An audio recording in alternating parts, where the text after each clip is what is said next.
La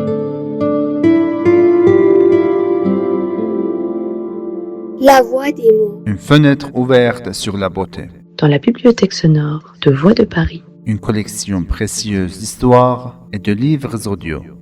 Radio Voix de Paris.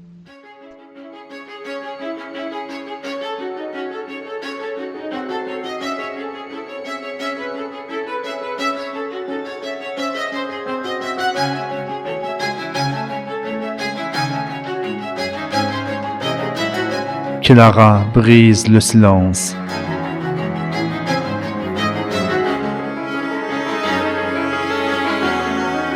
La quatrième séance, le silence devient le cri.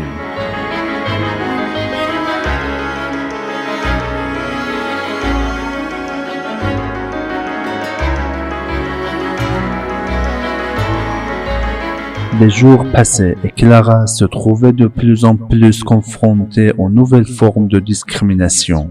En réalité, elle avait l'impression que, tout en progressant dans son travail, elle s'enfermait de plus en plus dans une cage silencieuse. Chaque jour, alors qu'elle avançait vers le succès, elle rencontrait des comportements qui, à première vue, semblaient être de petits détails, mais, une fois accumulés, laissaient des égratignures profondes sur son âme.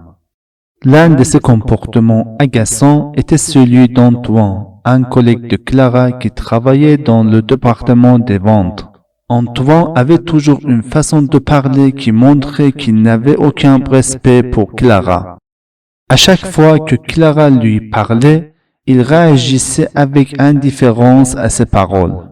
Par exemple, un jour, Antoine avait dit à voix haute: « Si tu veux réussir dans cette entreprise, il faut apprendre à incliner devant tes supérieurs. Tu sais bien qu'ici, pour les filles, c'est toujours un chemin plus difficile. » Clara ne pouvait plus supporter cette situation. Elle ressentait presque involontairement qu'elle ne pouvait pas continuer dans un environnement pareil. Ses comportements et ce manque de respect la brûlaient de l'intérieur petit à petit. Chaque jour, au bureau, elle avait l'impression qu'une partie de sa personnalité et de sa dignité se perdait. Elle ne pouvait plus rester indifférente face à ce qu'elle voyait au quotidien. Un jour, lors d'une réunion où elle devait présenter un nouveau projet, elle décida de ne pas se taire. Un projet sur lequel elle avait travaillé toute la nuit avait été volé par Antoine. Lui, qui n'avait jamais reconnu ses idées, le présente maintenant comme les siennes. Clara, qui ne pouvait plus tolérer cette situation, s'écria d'une voix forte: « Ce projet était le mien.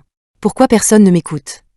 Pourquoi les idées des femmes doivent-elles toujours être volées et attribuées à d'autres ? » Tous les regards se tournèrent vers elle. Jean, le patron de l'entreprise, la regarda et dit: « Clara, ici nous évaluons le travail sur la base des compétences. Tu sais bien que tout ne se passe pas toujours comme on le souhaite. » Clara, furieuse, répondit: « C'est un abus de pouvoir. Il n'y a jamais d'opportunité pour les femmes de se faire véritablement reconnaître ici. Il y a toujours de la discrimination dans cette entreprise. » À ce moment-là, Clara sentit qu'elle ne pouvait plus se taire. Elle devait crier ses injustices. Elle devait montrer aux autres que les femmes étaient gravement méprisées ici et qu'elle ne devait pas accepter cela. Mais elle ne savait pas encore comment sortir de cette impasse. Peut-être elle avait besoin d'aide, mais dans cet environnement, il semblait qu'aucune aide ne viendra.